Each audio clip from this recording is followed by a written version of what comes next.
peraí, daqui não passarás. Ai, que delícia ter você aqui comigo hoje. Eu me chamo Pauline Franco e é sempre um prazer te ver por aqui. Você sabia que existe uma substância que é completamente capaz de transformar o modo como os nossos músculos e nervos se comunicam? E que, com o conhecimento certo, você pode ser capaz de suavizar rugas, dinamizar o modo como os músculos se movem, equilibrar expressões e até mesmo tratar condições clínicas. Hoje eu vou te contar informações sobre a toxina botulínica, desde os seus mecanismos até como ela é utilizada dentro da harmonização orofacial. Fica comigo até o final desse vídeo, porque além de entender de vez o mecanismo da toxina botulínica, você também vai ter uma dica bônus lá no final. Então, se eu fosse você, eu não perdia.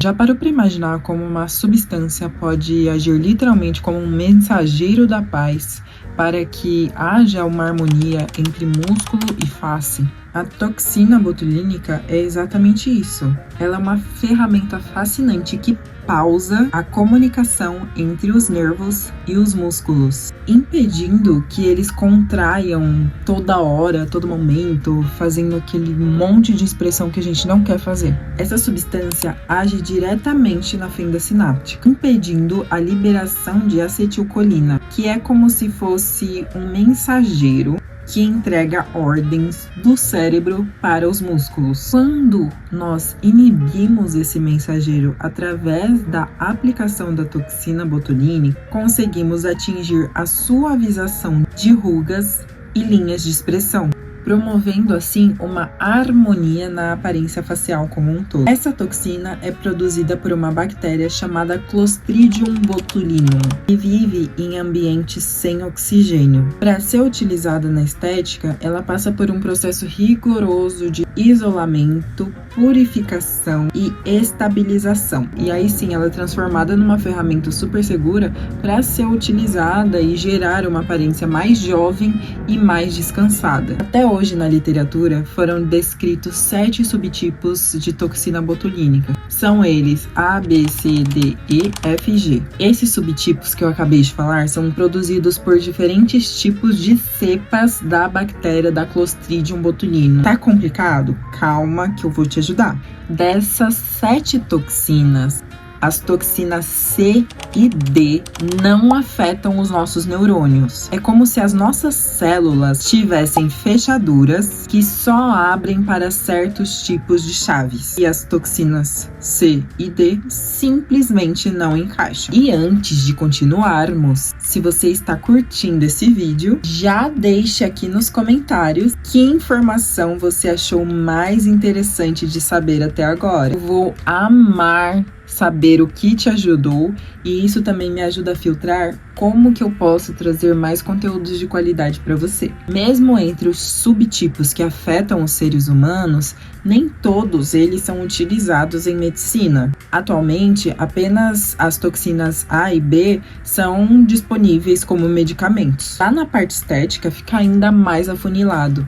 Para estética, nós usamos principalmente a toxina botulínica tipo A. E isso se dá graças à sua ampla versatilidade e também à sua duração já comprovadas, tanto em estudos teóricos, clínicos, abrangentes como estudos coorte, como no dia a dia clínico. É aí que a gente vai entrar na parte de entender como que funciona a toxina. É como se ela cortasse um pequeno fiozinho que age como um interruptor entre o nervo e o músculo. É aquele interruptor que liga, desliga e fala assim, aciona músculo ou para músculo. E esse efeito de corte impede que o aciona músculo funcione. Deu para entender? Agora eu vou aprofundar um pouquinho mais para você ter um conhecimento ainda mais rico sobre essa parte. A toxina tipo A impede a contração muscular de uma maneira muito específica e eu vou te explicar como. Ela age exatamente na terminação nervosa, clivando uma proteína chamada SNAP25.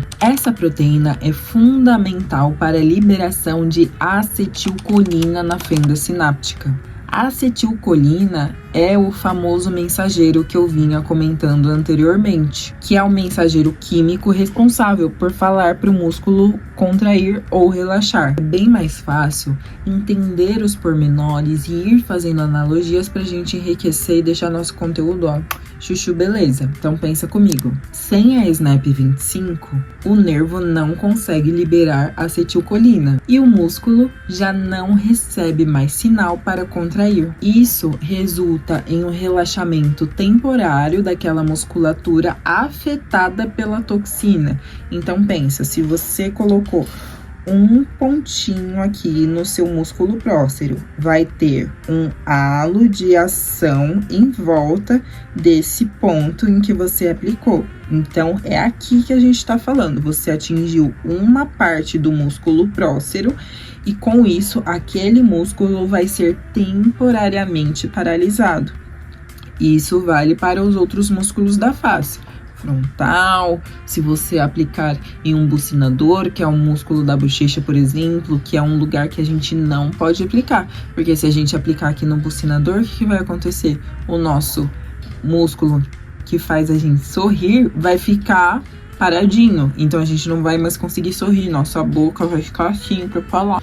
Essa que é a parte legal, é quando a gente começa a juntar tanto o nosso conhecimento quanto como que ele vai sendo aplicado realmente no nosso dia a dia. É importante destacar que, embora exista um antídoto para a toxina botulínica, ele não reverte os efeitos já causados. Isso ocorre porque, quando os efeitos se tornam visíveis, a toxina já se ligou aos terminais nervosos e a administração de anticorpos ali já não se torna mais eficaz. No entanto, em casos de botulismo, por exemplo, esses anticorpos se tornam interessantes para atingir partes do corpo que ainda não foram afetadas pela toxina, impedindo que ela continue a se difundir pelo corpo. Agora vamos falar um pouquinho sobre complicações que podem acontecer na ROF por causa de aplicações inadequadas, como seleção errada de músculo, a reconstituição inadequada, que também pode deixar a toxina muito diluída, fazendo com que o halo aumente e atinja áreas que a gente não quer afetar. Atualmente, a reversão desses efeitos é muito desafiadora, já que ainda não existem técnicas precisas e comprovadas para reverter esses erros. Numa condição, por exemplo, em que a pitose palpebral, em que a pálpebra foi afetada, o manejo acaba sendo mais paliativo do que realmente terapêutico, do que realmente que vai resolver aquela situação. Então, o manejo vai incluir o uso de colírios específicos e outras medidas paliativas, mas o profissional deve sempre buscar a precisão na aplicação para evitar tais complicações. Inclusive, nesse momento, eu vou colocar lá nos links disponíveis para vocês aqui na descrição do vídeo, um link do artigo que fala sobre pitose palpebral e até um pouco do manejo sobre isso e como você deve fazer uma seleção correta muscular, bem como a reconstituição mais adequada. Agora eu vou falar sobre um conceito que pode ser um pouco novo para você, mas que é muito interessante e importante que você, como uma pessoa estudiosa, saiba. Vamos falar sobre um conceito que para mim é essencial e que, quando eu descobri esse efeito, eu vi como era importante a gente saber coisas diferentes, assuntos mais refinados, para termos uma propriedade ainda mais rica sobre a toxina botulínica. Eu estou falando sobre a inibição recíproca. Para falar sobre a inibição recíproca, temos que pensar como se os músculos do nosso rosto funcionassem em dupla, equilibrando forças opostas para criar uma harmonia. Então, quando um músculo se contrai, o outro se relaxa, permitindo movimentos suaves e naturais. Dando um exemplo bem prático, no terço superior da face, ao tratarmos o orbicular dos olhos, mais nessa região de final de cauda de sobrancelha e pés de galinha, quando aplicamos a toxina botulínica nessa região, nós também fazemos com que haja uma liberação do nosso músculo frontal. E essa liberação faz com que o finalzinho da cauda da sobrancelha acabe se elevando, trazendo aquele arqueamento que nós tanto buscamos para o rosto feminino, por exemplo. Essa estratégia é, inclusive, uma coisa muito bonita da harmonização orofacial, porque é a perfeita combinação de arte e ciência. Coisa mais linda do que você fazer algo entendendo os resultados que você obteve e você conseguir tanto pensar de frente para trás quanto de trás para frente. No próximo vídeo eu vou fazer uma explicação mais aprofundada ainda somente sobre inibição recíproca, trabalhando bem como que os grupos musculares funcionam nessa interação recíproca e aí citando músculo a músculo e como que uma paralisação em determinado ponto pode afetar o outro. Então não perca o próximo vídeo. Como bônus para quem ficou até aqui, eu quero trazer também informações muito ricas sobre diferentes marcas de toxinas disponíveis no mercado brasileiro e algumas dicas que podem te fazer escolher entre elas, facilitando um pouquinho seu momento de compra e até mesmo de estudo para saber quais aquelas que você mais deveria estudar para utilizar e aquelas que talvez sejam menos utilizadas. Para falar sobre isso, eu vou falar um pouquinho sobre a composição e diferenças entre produtos de toxina botulínica. Atualmente existem diversos produtos de toxina botulínica disponíveis no mercado, sendo o Botox o mais conhecido globalmente. Além dele, outras marcas como Dysport, Xeomin, Procine, Botulift e Nabota também estão presentes no mercado brasileiro. Cada uma dessas marcas possuem características diferentes na sua produção e também na sua composição. A maioria das toxinas contém proteínas e albumina, por exemplo. Só para você entender melhor, as toxinas tipo A diferem principalmente nas quantidades de proteínas e albumina adicionadas. A albumina é basicamente uma proteína plasmática que atua como estabilizador na formulação da toxina, ajudando a manter a sua eficácia e segurança durante o período de armazenamento da toxina. Já a presença de proteínas acessórias é mais justificada em estudos para a estabilização da toxina. Eu li muitos artigos recentes sobre o uso de proteínas acessórias na toxina botulínica e foi descoberto que essas proteínas acessórias podem acabar causando um efeito adverso, que pode até ser um efeito vacina, por exemplo. Aqui cabe dizer que tem uma marca de toxina chamada Xeomin e ela é conhecida por ser uma toxina mais pura, sem proteínas acessórias, o que pode reduzir o risco de ter efeitos adversos e formação de anticorpos. Essa característica é muito boa, porque ela pode ajudar a diminuir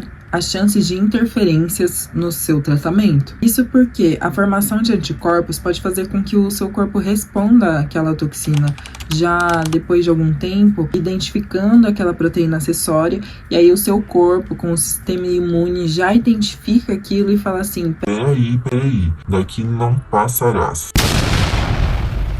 Essa formação de anticorpos, que acaba reduzindo o efeito da toxina com o passar do tempo, também é conhecido como efeito vacina. O efeito vacina ocorre quando o corpo desenvolve esses anticorpos contra a toxina, diminuindo a eficácia em aplicações futuras. Inclusive, no meu artigo, eu falo sobre a não resposta secundária, porque a não resposta primária se dá quando, desde o primeiro caso, desde a primeira aplicação, o paciente não responde à aplicação de toxina. E numa não resposta secundária, ocorre depois de já ter tido uma ou mais aplicações, aí o paciente passa a não responder mais sobre o tratamento. Agora eu vou falar um pouquinho sobre as principais marcas de toxina disponíveis no mercado brasileiro atualmente. Botox, que é fabricado pela Allergan, é o produto mais conhecido e usado globalmente e possui diversas indicações clínicas e estéticas, incluindo o tratamento de linhas de expressão e hiperidrose. O segundo seria o Dysport,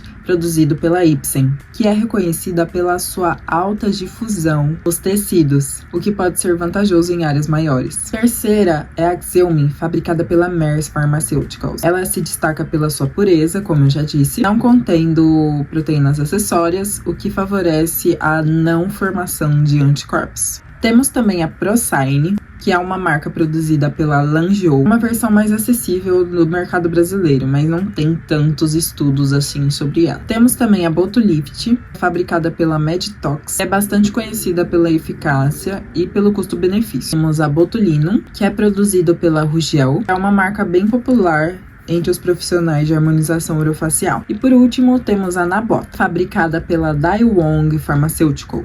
É uma marca mais recente no mercado brasileiro e tem se mostrado uma alternativa bem competitiva. Uma consideração importante que a gente tem que fazer é sobre a eficácia e segurança. A escolha da marca que você vai fazer deve depender da qualidade da experiência clínica, da pureza da toxina e da possibilidade de reações adversas. Marcas nesse quesito, como a Xeomin, podem oferecer um menor risco. Acima de tudo, é muito importante que você se baseie em estudos clínicos e científicos para garantir resultados seguros e satisfatórios. Antes de encerrar, eu quero te convidar a curtir esse vídeo, compartilhar com quem também ama o universo da harmonização orofacial e, claro, se inscrever no canal para não perder os próximos conteúdos. Me siga também nas redes sociais para acompanhar as novidades e dicas exclusivas sobre a harmonização orofacial. Muito obrigada por estar aqui comigo hoje.